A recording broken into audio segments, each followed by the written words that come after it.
Welcome back to my table. I want to talk to you folks about some things. Now, most of you seen this man, hopefully, and the organization that he founded, WEF, and you've heard probably several times these yahoos running around saying you're gonna own nothing and be happy.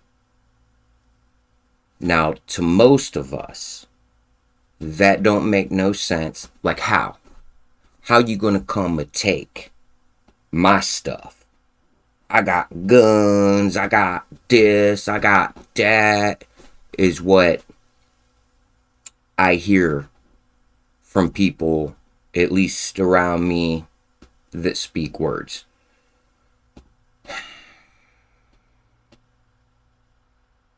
So, by all means, let's go ahead and dive into this real quick, hear what he's got to say for a minute. History is truly at a turning point. We do not yet know the full extent and the systemic and structural changes which will happen. What he means is, by we, is the people in his organization. It doesn't mean you. However, we do know that global energy systems, food systems, and supply chains will be deeply affected. But because they control so much of what happens on the planet, they do know that that our food chains, supply chains, everything is going to collapse. And those are all things we actually appreciate. They do know that. In times of crisis, the role of governments is more important and more relevant than ever. What is also needed is a summit like this one to go beyond crisis management and to look into... He's talking about the COVID, and he said crisis. That's just how Germans, if I'm not mistaken, I'd even put a /Nazi on that.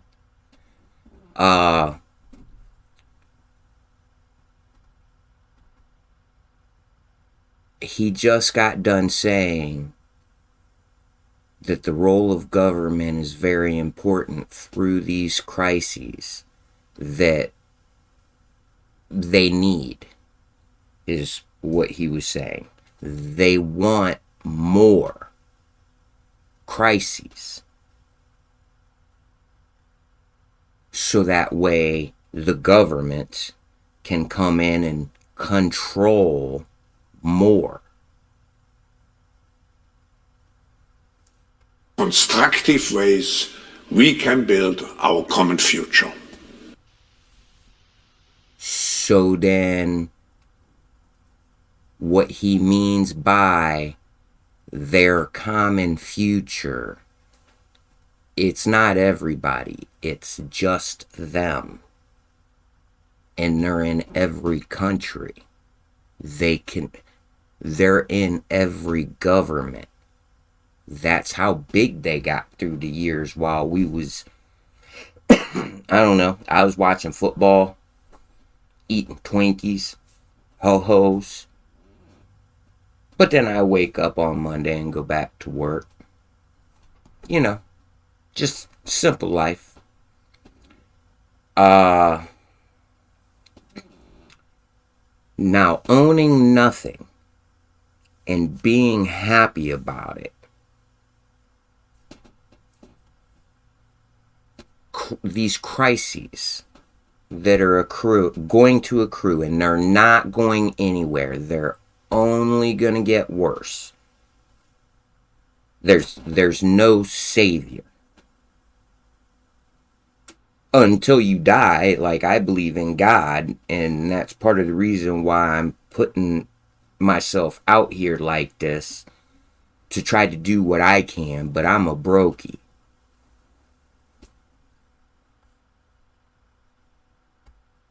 So,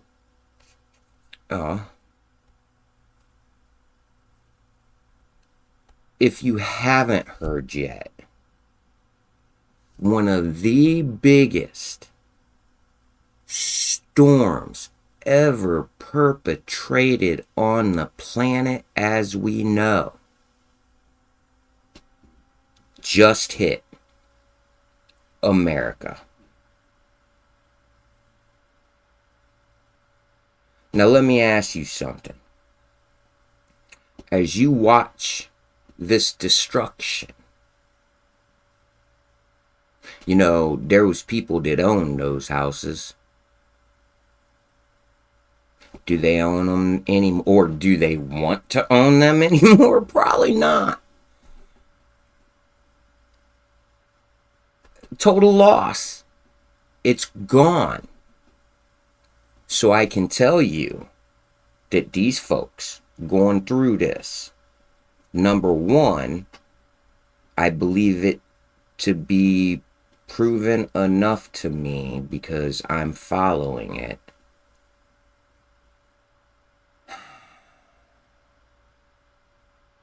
That they own nothing now. And they're definitely happy to have made it through that storm. So it fits what that man said, Klaus Schwab. You'll own nothing and be happy. Is what a lot of other Americans are going through right now. Are they sad? Yeah. They just lost everything they own. Are they happy? Yeah. They made it through that tragedy, that disaster. Now, with that said,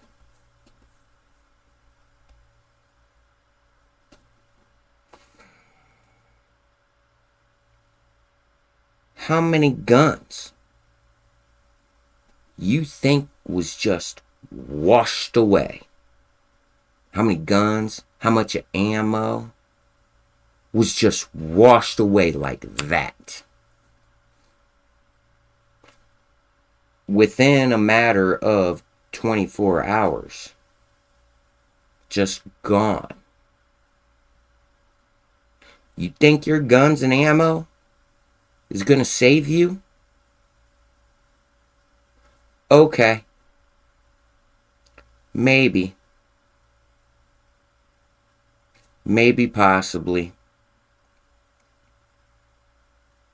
But I know if we don't do something to slow this down, and I know for a fact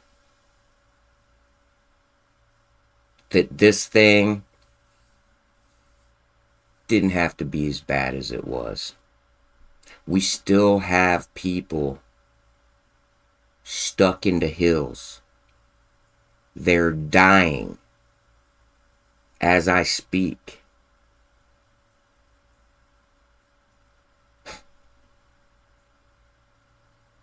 There's no politician, no Democrat, Republican that's trying to do anything about fixing the real problems.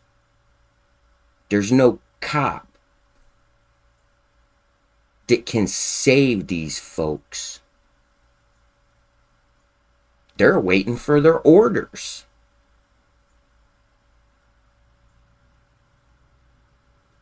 I seen a man that spent his own time, his money, his helicopter to go save some of these folks. And because he's prior military, where he was fueling up, he's seen a whole bunch of them Black Hawks and stuff, helicopters, just sitting there, not allowed to go. So he goes up, makes some small talk. He says,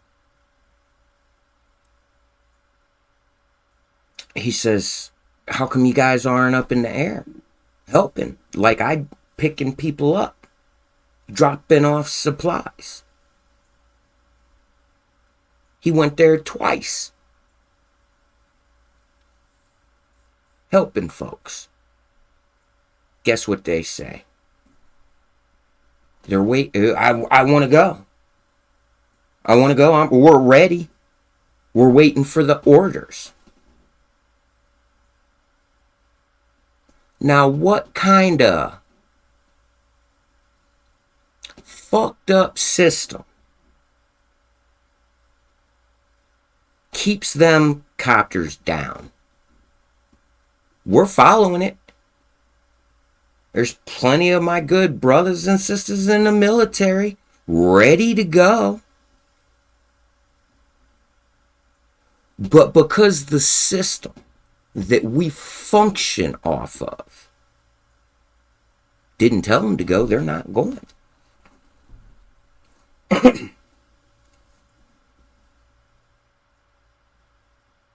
Now, I totally understand why people think I might not know nothing.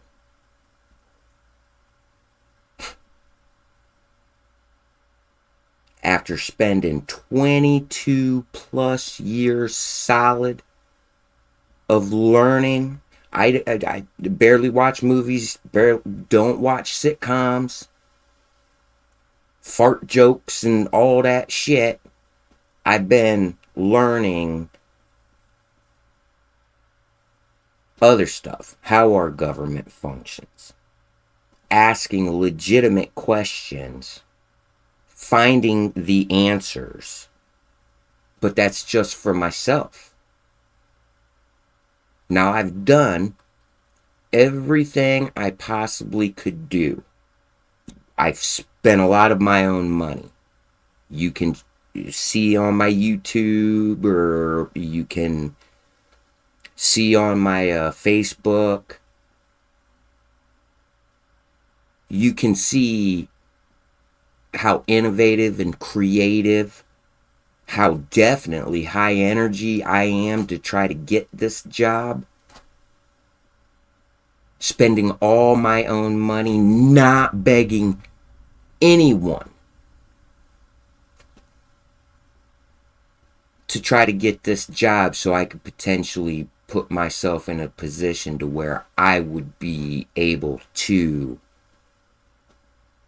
look out for you and your best interests through these trying times that are definitely coming. I'm actually tracking that next hurricane going through Florida. Something tells me, for some odd reason, it's gonna stall. Either right before it hits Florida, or right after it gets on Florida, and it's just gonna spin and drop rain and have tremendous winds that's going to destroy a lot of stuff.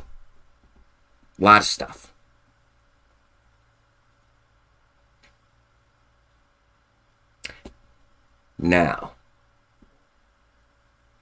I hope you got something from this. I hope you are prior preparing and planning for when the disaster comes to you, because it will. And honestly, their reasoning why we have to leave our stuff totally makes sense, because it's only making us sick. Look at our electric grid. Look at our water grid. If you live in a town that is functioning off of major utilities that was built back in the 30s, 40s, 50s, into the 60s. I'm not too sure about all the way through the 60s or whatever, because building regulations changed. They finally realized that using lead pipes isn't any good for water. You know, simple stuff like that. Plus our electric lines, they're all shit. And these smart people, well, they know us. And we're like, well, I'm not leaving my house or my town or whatever. They're not going to just willingly do what they can do and migrate. And at the end of the day, your water, your sewer, everything's old. They don't... It makes sense that these smart people, they know that we're not going to just leave happily. So in one way, shape, or form, they're going to wipe us out. I don't know which way this. They can blame this on God. I know that this didn't have to be as bad as it was. I know that for a fact. All you have to do is look into what HAARP is. But most folks don't like to learn. It's not fart jokes and Desperate Housewives. So, hope you got something from this. Like, share, subscribe. And definitely, you can write me in to be your next United States Senator. Good luck to all, and to each their own.